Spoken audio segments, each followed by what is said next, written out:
Hi everybody, welcome back to another video from Carl's Cycle Supply. This video is about a re-restoration of a 1937 Harley-Davidson EL that we just completed for our friend Wayne. Wayne purchased this bike at a popular motorcycle auction in Las Vegas and tried putting it in service. Unfortunately, the bike was not sorted out to be used and only set up for looks. Wayne took it to a couple shops and individuals, and unfortunately the bike needed a lot of work and help to get it to a refined state of tune. He approached us and asked for help. After a close inspection, we determined that the core of the bike was nice and had been together most of its life. We agreed to take on the job as long as we had the freedom to inspect every aspect and part of it. We hope you enjoy the video that goes over the different things we found and see the finished product after a few years of work. Here we are with a beautiful black 1937 Harley-Davidson Knucklehead.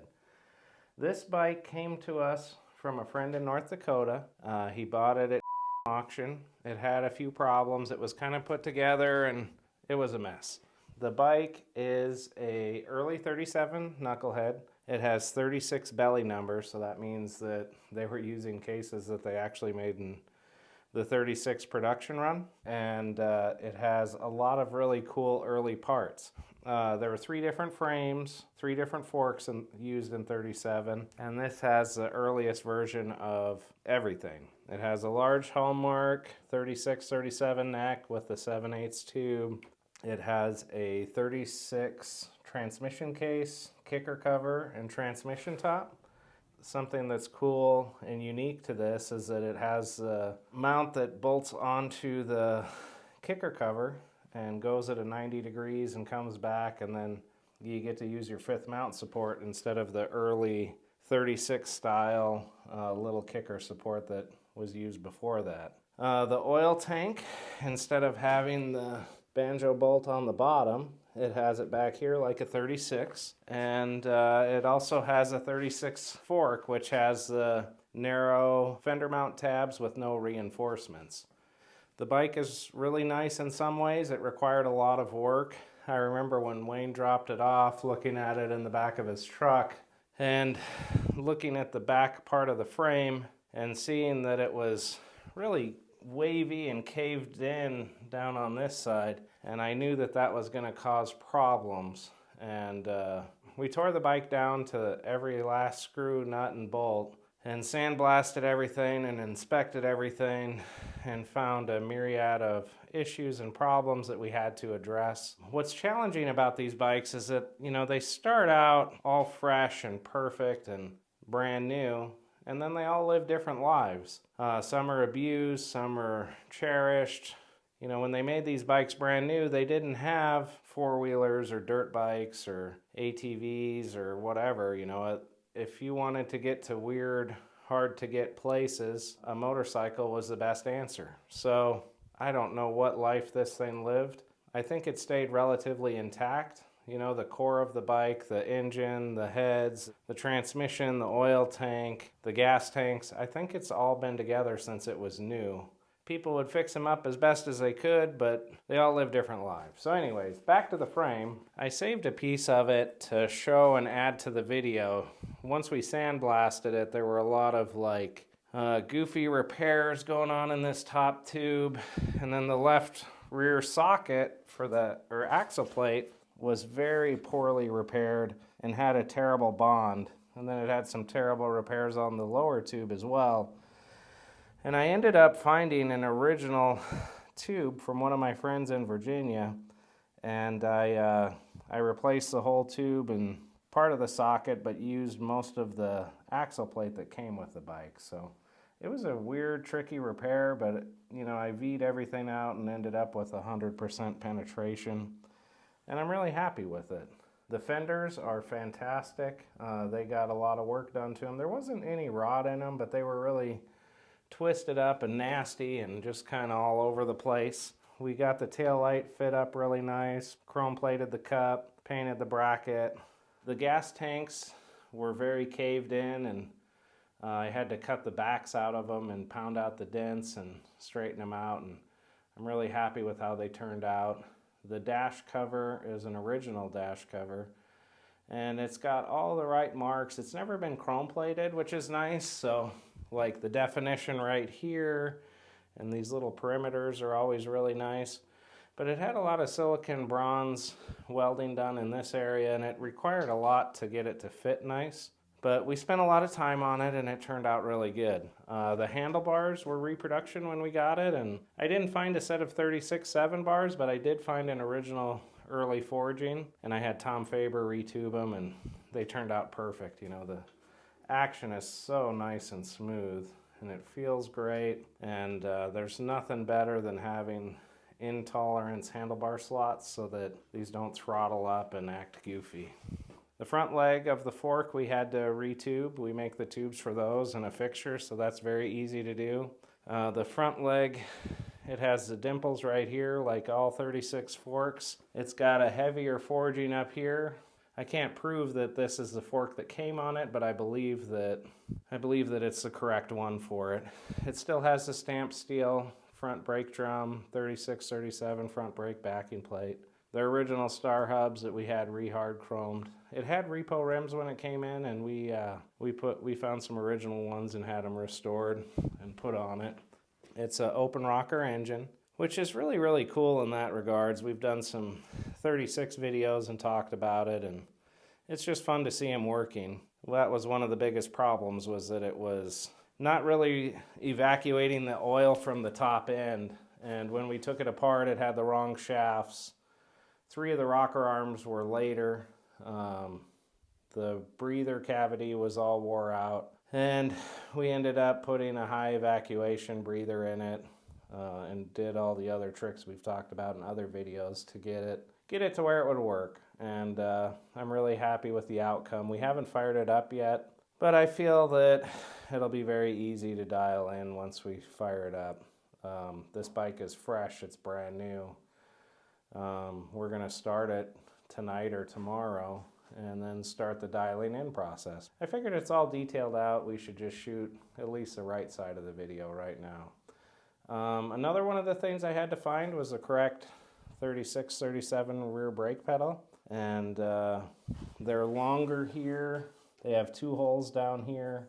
This one, it doesn't have the hole for the parking brake, so it's very similar to a 36. But a 36 would have a 5/16 hole down here rather than a 1/4 inch one. I think this is the right brake pedal for it since it's such an early serial number. It's all kind of speculation and just doing your best educated guess from looking at bikes and looking at the information available that you see over the years. It's a beautiful original non-vented seat pan that we had recovered. I think Chuck and Joe did this one. And yeah, it's just an awesome bike. We took on the bike saying, you know, as long as we can take it apart and start from the bottom and fix everything we find, we'll be willing to take it on. And Wayne was okay with that, and we went through everything, and I'm really happy with the outcome. I know it's going to run as good as it looks. And whatever problems we have after starting it up will be very minor compared to the way it was when it came to us. So here is the left side of this 37.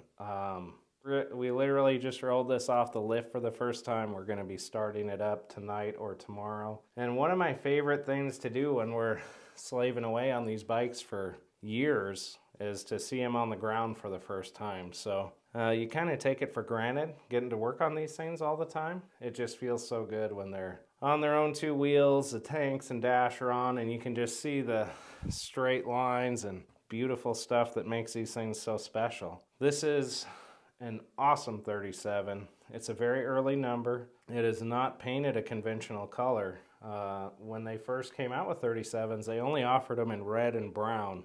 And later on, they came out with Delphine Blue. We've talked about it in the past. There's a cool picture of the letter that Harley sent to its dealers talking about the new exciting color and also stopping color-matched oil tanks. That's, I think, in one of the blue 37 videos that we put up. This bike would have had to have been special ordered black with silver stripes edged in gold. Years ago, we bought a really cool set of big twin flathead tanks from Bill Heisey that were painted like this, and I always loved it. And we also have a friend who bought an NOS left tank for his 37 UL that's painted like that. So, you know, it's unconventional. It's a bit of a stretch, you know, like we can't prove what color this bike was originally, but we know that they did special order colors and combos, and dealers could really ask for whatever they wanted, and Harley would do it because it was a depression. They were just coming out of it, and if they could paint a bike a special color to make the customer happy and have him more proud of it, it would guarantee an easier sale, and it was also, I'm sure, an upcharge. They weren't doing it for free.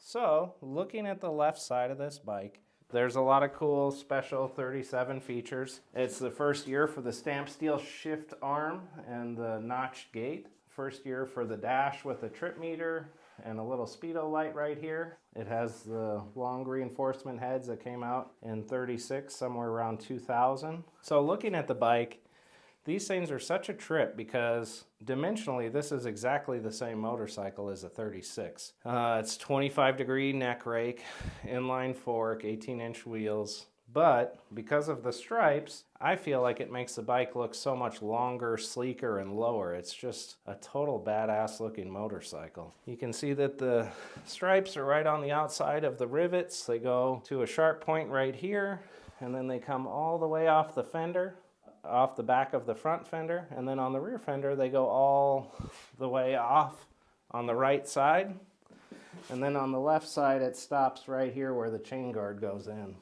I'll have Brian post a picture of how thick the stripes are on some NOS fenders and original paint stuff that I have to help you guys out with your bikes.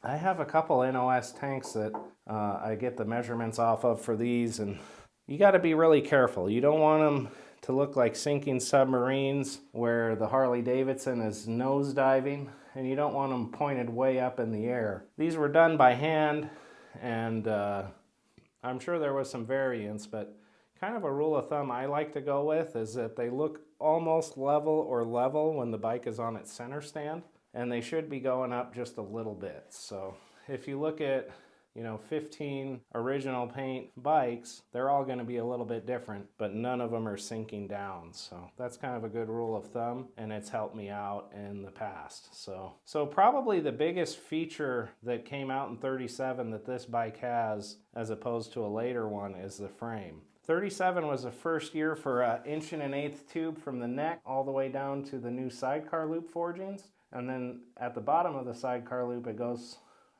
to 1 inch, and then that tube goes all the way back to the back. This was a huge improvement. It made the frame so much sturdier, stronger, and more rigid, and it really canceled out a lot of the problems that 36 frames have. Like I said earlier, this frame was very wonky right in here, but we were able to put new tubes in it up here, and then this I replaced with a good original tube, and then the other side I think I made the tube for it. But it turned out good. That and the oil tank and the gas tanks, they all needed major surgery, but after some loving attention and some time and some effort, we got them to where they're good for another 80-90 years.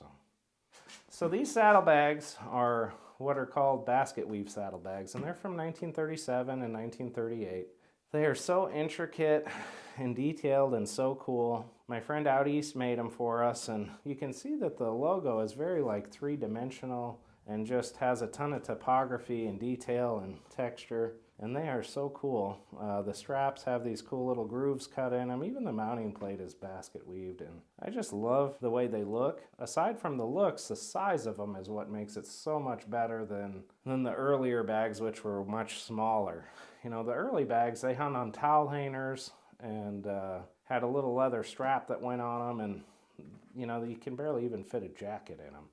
So this is a huge improvement because now you can fit in, you know, a change of clothes, tools, a spare chain. It really opens up your options. You know, a spare belt if you're into belt drives, which we are. Huge improvement. Nice to have this. It's kind of funny because we spend so much time and money and effort having the fenders straightened out, then fitting them to the bike, making them absolutely perfect, making the hinge fit nice, and then we end up drilling 5 holes in each side for the saddlebags and covering up a bunch of that effort. But you know what? It's totally worth it. You want to be able to take stuff with you when you go on a trip. And yeah, these are super cool. 37's the first year, and they look really awesome.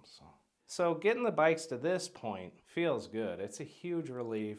I feel like we've checked everything, tried to pre-disaster it, find any problems we could find. It's awesome to get them to this spot. There's no leaks under it. All the wiring works. Everything's doing what it's supposed to do. But the real fun part is when we get to start them up for the first time and start breaking them in, start tuning them up, getting everything happy in that regard so that when the customer gets it, he can really enjoy it and use it. So as fun as it is to get to this point, tonight and tomorrow are going to be even better because we get to start the bike up for the first time, heat cycle it a few times, set the idle, retorque everything, you know, put the first 100, 200 miles on it, and make sure it's ready to deliver and have fun with. So here it is, Black 37. We did some studio recording and we're going to fire it up for the first time right now. Yeah, I think it'll go pretty good. So we'll turn the gas on. It takes about 17 seconds for it to overflow out the car. I think we're going to be okay. Okay, so full throttle.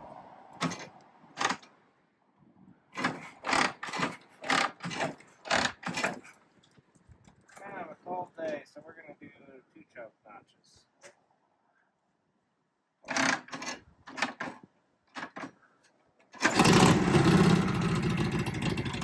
How about that, folks? First kick. Awesome.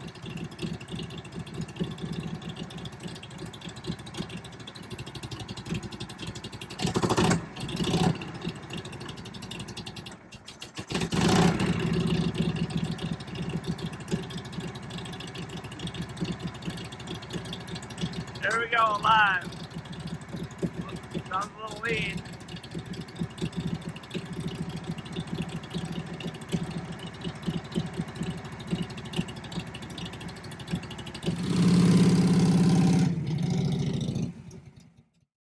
Thanks for watching. Be sure to tune in to the next episode where we'll be going over beautiful restorations and motorcycling adventures here at Carl's Cycle Supply.